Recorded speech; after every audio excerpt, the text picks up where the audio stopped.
What is going on, YouTube? It is Dirk back here on the Nets Gaming Crew YouTube channel to provide you some insight, more things, because guess who got a next-gen console again? Me. And so I'm here to give you some tips on the builds. We made a center build video before. Maybe it'll be down in the description. Who knows? But today what we're going to be doing is touching on the best badges that you're going to have at the power forward position. And of course, if you are new to the channel, make sure you subscribe and like, because we're posting a lot more NBA 2K21 next gen content. So let's go ahead and dive right into the badges.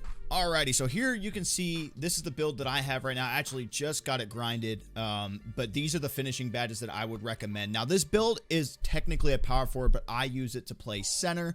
And really, if you're a power forward, you don't really know how much finishing you're going to do. A lot of power forwards just sit in the corner on offense. Maybe you go backdoor here and there, you know, just little things that might not make that much of a difference. But these are the badges that I would recommend. So I'm going to list off my top 3.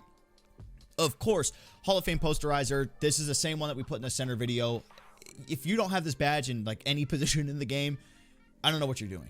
You're not a true slasher at heart, but Posterizer is an absolute must, and put it at Hall of Fame. Contact dunks are still very common despite even patches trying to nerf it a little bit. So Posterizer, keep that up there.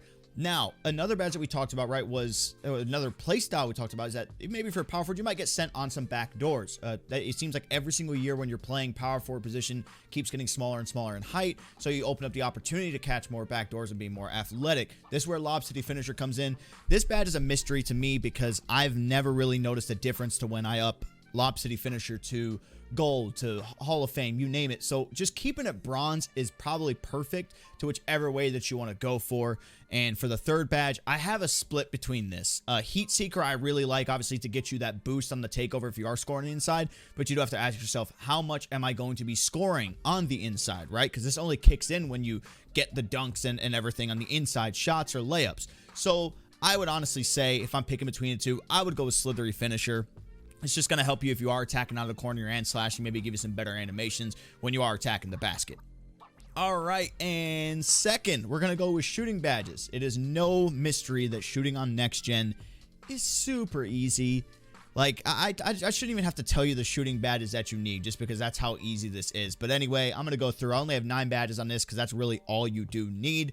Let's talk about corner specialists. There's a lot of videos out there, people testing it, NBA 2K Live specifically, and they're always the ones that really dive into how effective a badge can be. For me, whenever I've been playing and I'm shooting from the corner, I've always liked having corner specialists over catch and shoot. I just felt like it did a lot more for me and increased my percentage of making the shot. And then, of course, even making whites, I feel like it makes an impact with that.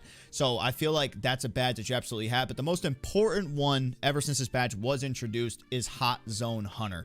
I mean, this makes it from where if you don't have a hot zone in that spot, you're probably not going to end up making the shot, or you're not going to green the shot. But if you have a Hot Zone Hunter, your odds of it going in just absolutely skyrocket. And again, for me, I'm playing center with this build. So blinders is, I don't know. It depends how you look at it, because you can still, if somebody, you know, overplays a reach, they're trying to play the pass lane, they end up out of bounds, you can shoot the ball and not get a contest. Or even if somebody's just out of position by a little bit, you can still get the blinders off. But these are kind of like your crutch badges right here, especially blinders and Hot Zone Hunter, that I fully recommend that you do have. All right, let's talk about play making. And this is something we touched upon in the center video too. With Bullet Passer now being a badge. If you don't have Bullet Passer when you're on the court, you're an absolute walking liability for your team. You need this gold, or you need it Hall of Fame 100%. So this is like the absolute crutch badge. I think out of, honestly, any badge in the entire game, this is the one that you have to have, because those slow passes are so easily intercepted. So make sure you have that. And as a power forward out of the corner, you want break starter. You want to be able to get those rebounds when you help crash for your center and just launch it. R1, L1, RB, LB, you name it. Get the ball out there, get some easy fast break points for your team, and then that's where break starter comes into play. Now for the rest of them, you maybe could do needle threader. This is another badge that you can do to help the passes go through. That's honestly what I would recommend, but these are just the badges that I have set for myself, again, because I'm playing center. That's why I have quick first step, unpluckable, and bailout, so I can try to make some sort of plays when I do have the ball. And defense and rebounding. You shouldn't even need help with this one if you're making a build, or if you're sitting there trying to figure it out, because it's always the same every single year. Rebound Chaser is the badge that you absolutely have to have on Hall of Fame. Honestly, though, if you are in the corner, you could probably put this at gold if you really wanted to. Hall of Fame Rim Protector, yes, an absolute must. And Hall of Fame Interceptor. That is your big 3 right there for when you're talking about defensive badges when you're playing out of the corner. For stuff like chase down artists, it does trigger some animations when you are dropping, but it has to be at a specific angle to where the offensive player is in front of you to be able to get those good animations. But again, if you don't want to go chase down artists or anything, I would 100% recommend Intimidator, because you help get more ghost contest or a higher contest on maybe something that if you didn't have this on, it wouldn't be as high. And then box is always good too. Little fundamental stuff, the little things that you should be doing in prone when you're a power forward is always getting the box outs on the center or boxing out your own guy.